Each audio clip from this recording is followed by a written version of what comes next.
Glenn's already making notes, but he wants to ask you, see? He's like, challenge accepted, Chuck, all right. All right, you're gonna do that, then fine. We're gonna drop the hammer. But, yeah. And I think JP mentioned after we get done, he's gonna do his little interview with you, play during the broadcast Saturday, so. Well, you'll do it today, but yeah. But that's once we finish up here. Hmm? Yeah, as will we all.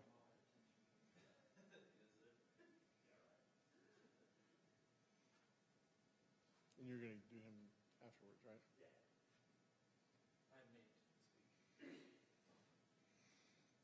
Something you've always aspired to, and now it's official.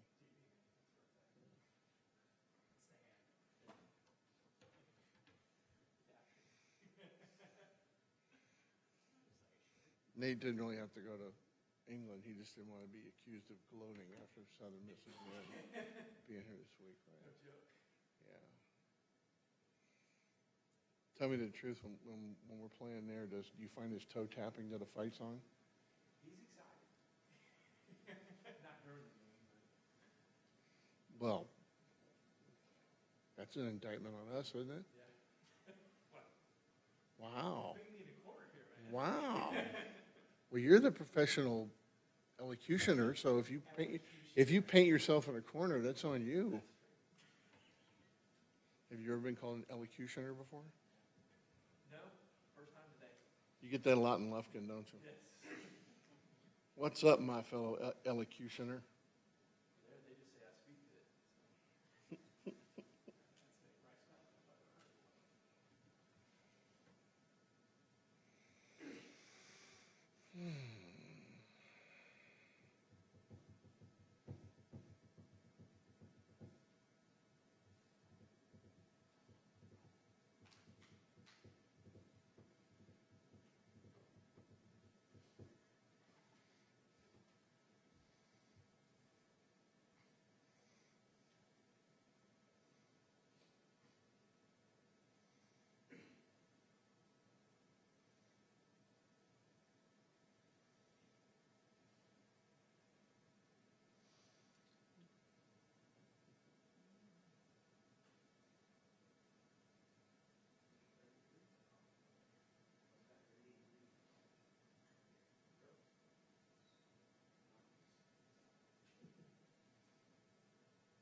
There's nobody out there eating or anything, as I doubt it, but just make sure.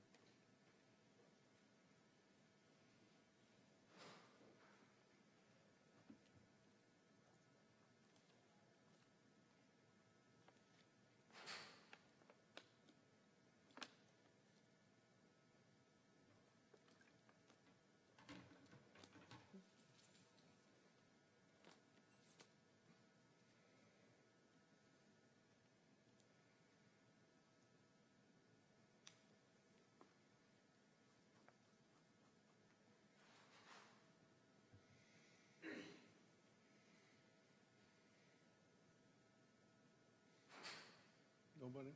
Okay. Well, we'll go ahead and get started. Just one note, just to remind everyone that with the new season starting, the men's basketball team has their exhibition game Thursday. So you get Halloween and a little men's basketball. Thursday night at 7, it's against St. Edwards. So with that, this Saturday is our 100th homecoming game at Rice. And first time Marshall's been here since 2013. Talk about it is Dunleavy family head football coach, Mike Bloomgren.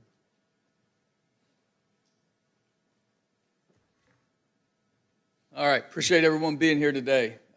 Start off by saying I don't feel much differently than I did after the game. I thought our defense and special teams played at a real high level. After watching the film, I still feel that way. I think they are playing good football, and they are improving week to week. Offensively, didn't play good enough to win, and obviously no secret about that. But I thought the defense was outstanding. I think that, they held a explosive Southern Miss team to about half of what they'd been averaging passing the ball on the year. Held them to, 20 points when they'd averaged 35 points per game, and really did a heck of a job creating another turnover. And they're doing a lot of what we ask, and they're really making some great strides. I think Coach Smith and our defensive staff have done a really good job keeping that side of the ball focused and striving to get better, not just every day, but every game, and finding ways to challenge them. So, again, really pleased with that. Thought that was another positive step forward for them. Special teams-wise, they had the #1 kickoff returner in the nation. They have a dynamic punt returner. And I think they had 2 yards in punt returns, and we averaged 46 yards net. And kickoff return-wise, they had 1 for 18. So that's a great job by all the guys on our units covering those things, and our kickers and punters doing a super job. Offense, not good enough, not even close. Still having problems protecting the ball, and it's really frustrating. I feel bad for the rest of our team that the offense is playing that way, and that's what I have to do. I have to keep encouraging all these guys, and the guys on defense, the guys on special teams, while we continue to have the offense work and try to get out of this rut that we're in. And the biggest thing, again, is protecting the football. Very simply, we have to protect the football. We've said it a million different ways, but the bottom line is ball security equals job security. If you can't protect the ball, you can't play, because everybody's livelihood is in your hands when you have the football. So that's what we're doing in terms of continuing to emphasize on offense. Made a few changes in terms of how we're going to prepare. Don't feel like we're getting the message delivered to the players in the right way by some of our assistant coaches on offense. So we're going to take away the game of telephone. Coach Mack is going to talk to the entire unit when he talks, when they watch film together. He's going to treat it very much like an NFL operation in that regard, and we're going to make sure that we are all singing out the same hymnal, because they're hearing one person deliver the message, and that's going to be Coach Mack. So for all those issues where we're having people not able to do simple things that we're able to communicate to them, this is how we want it done, there will be no confusion going forward. Coach Mack will be delivering the message, and I believe that's really going to help our guys clean this up. It's my job to keep everybody going on this team and put them in the best situations possible, whether that's in the building, whether it's at practice, and, of course, in games. So that's what I'm going to continue to do. I'm going to continue to work for them and keep them positive. And we realize that we still have a third of our season to play. And it starts this weekend with a homecoming game, having Marshall come in here. Excited about that. They're a great team. Top of the eastern side, Doc Holliday does a heck of a job coaching them year in and year out. Their consistency is really outstanding. The whole time he's been there, he's done a great job. Offensively, their running game is the deal. They've got an outstanding running back in Brandon Knox, and Brandon Knox is outstanding. He's a bigger back than you think he is. He runs through tackles, but he's nifty on his feet as well. The quarterback-driven run game is good, and they got tight ends that some of them run in the 4.5, so they're not the normal tight ends you see day to day, and certainly not any Clydesdale-type tight ends. They're guys that when they catch the ball, they can do things with it. That'll be a great challenge for our defense to stay locked in and on their assignments there. Their defense is led by Brad Lambert. He was the head coach at Charlotte last year, does a heck of a job with their defense right now. They're doing a great job making things messy at the point of attack. They're physical at the point of attack, and they're doing a good job in the pass game. And the reason I think more than anything is they're getting hits on the passer, they're getting sacks, and some of it is his ability to run some cover zero stuff and outnumber you there in the throw game. So it's going to be a great challenge for our football team. And as always, as every week, they've got a dynamic returner back there that our special teams will have to take care of. And we're still really looking for that big explosive play in the return game that we really want and we're working towards. We got a lot of people working towards, and we're close on a couple where the return is just right there. So we're going to keep working in all three phases and try to give ourselves the best chance to win this week. With that, I'll open up for any questions.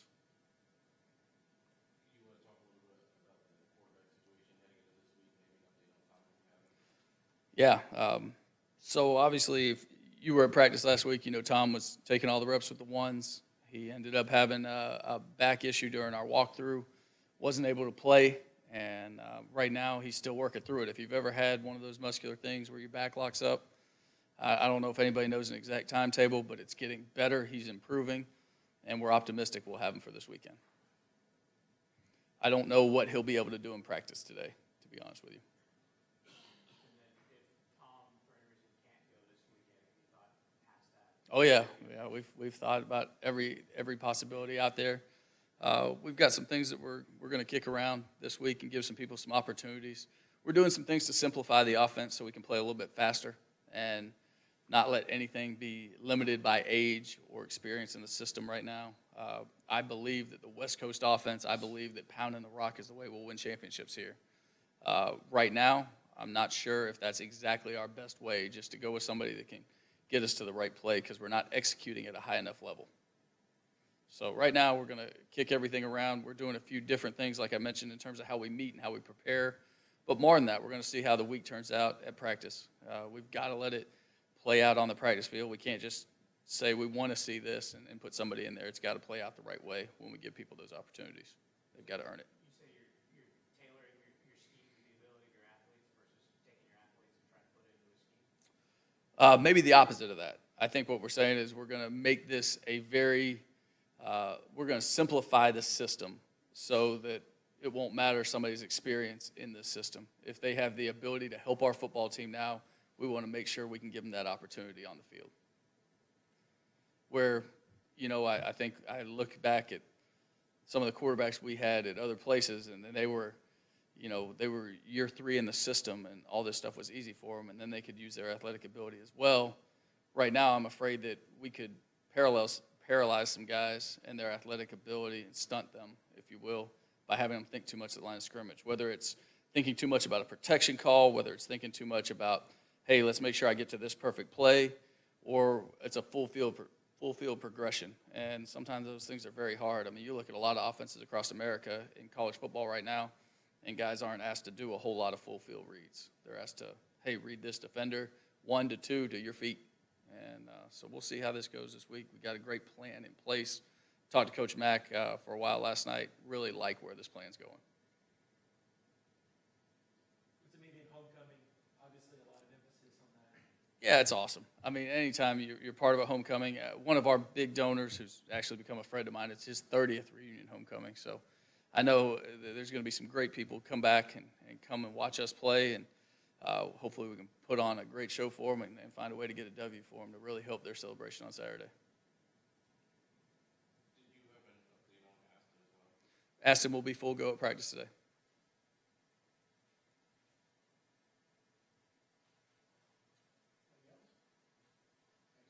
Thank you.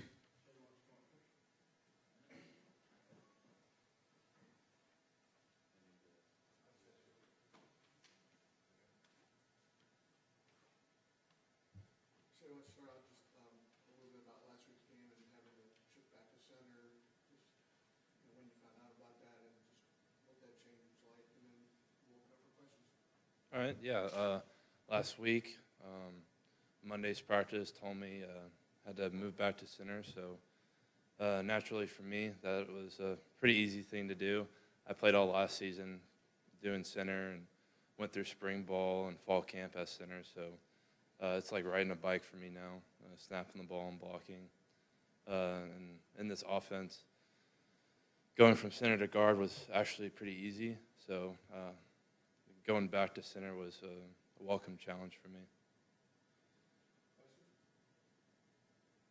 You talked a little bit about the fourth quarter last Saturday, just like you film and kind of look back at Yeah, fourth quarter, a lot of what I saw is just not playing the best of our ability, not finishing out the quarter. We're in it, even though our production wasn't good, only scored 6 points. We were still in it. Our defense kept us in the whole game, and we had a chance to drive it home in the fourth quarter, like a lot of our other games, like UTSA, Army, a few examples. We didn't drive it home, and as an O-line unit, that's a lot of that's on our shoulders, and we have to do better. You just talked about your versatility, between guard and center a little bit. What has that been like for you just this year, playing off of Ryan, coming in playing on center? Yeah, him coming in and seeing him play center has been, I think, has helped me get better at center.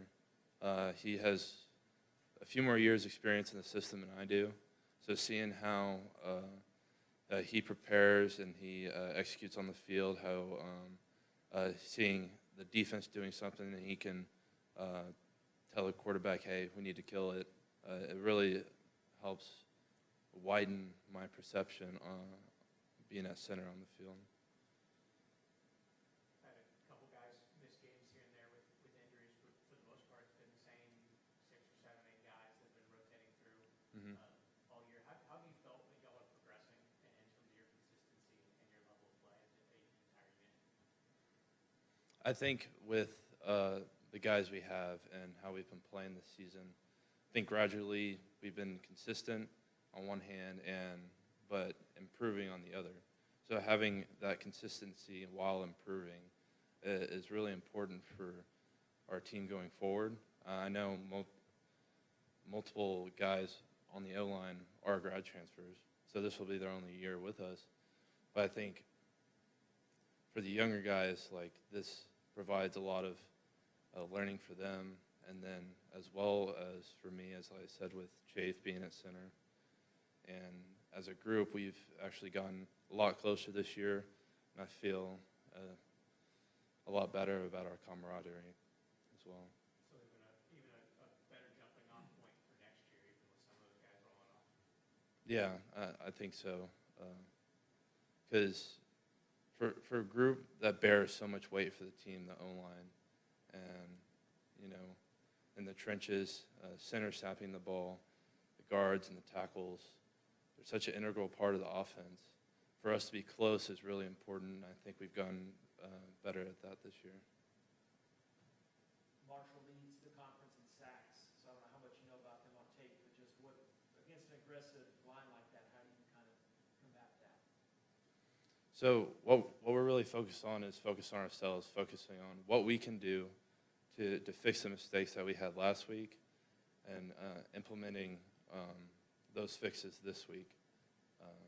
One of the main things is just to play football, get off the ball, and just play. Because you were redshirting David Baylor's last year. Right.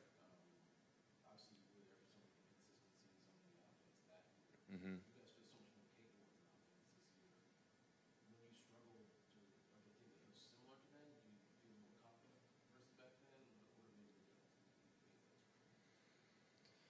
So I guess a good way to describe it is really frustrating, because I know that we can do better. I know our potential to do better, and to have the inconsistency in drives, or to be performing really well one quarter and one quarter not performing well, is just, it's really frustrating, because I believe so much in our system and our coaches and the brothers beside me that I know we can do way better than what we've been doing. Thank you. Jake,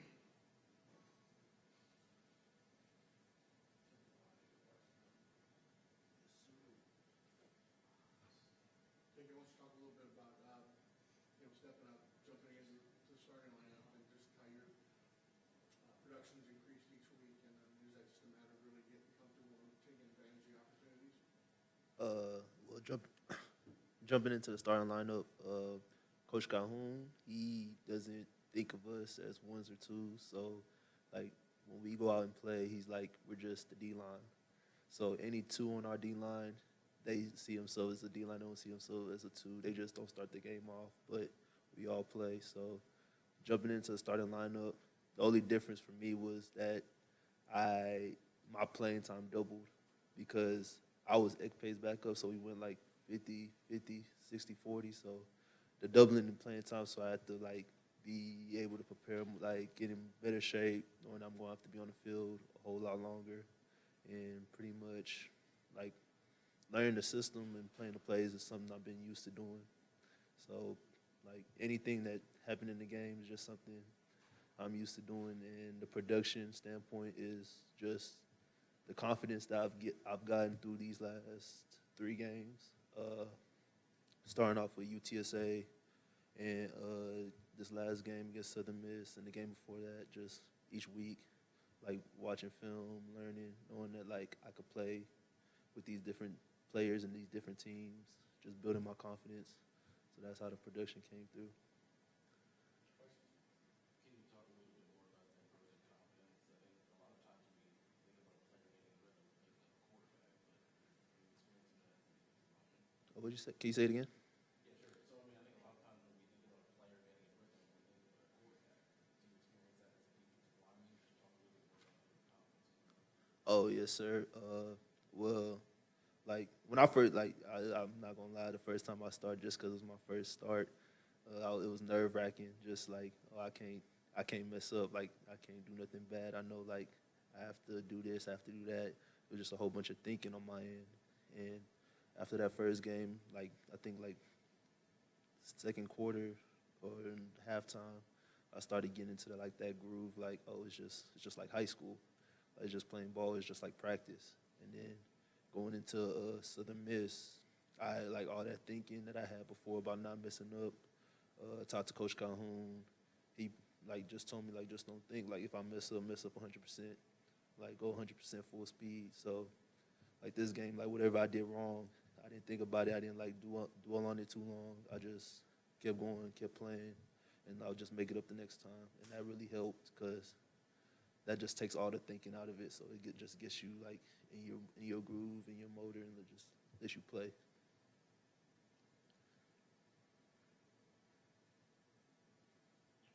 Anything else? All right. Thank you, Pedro. Yes, sir.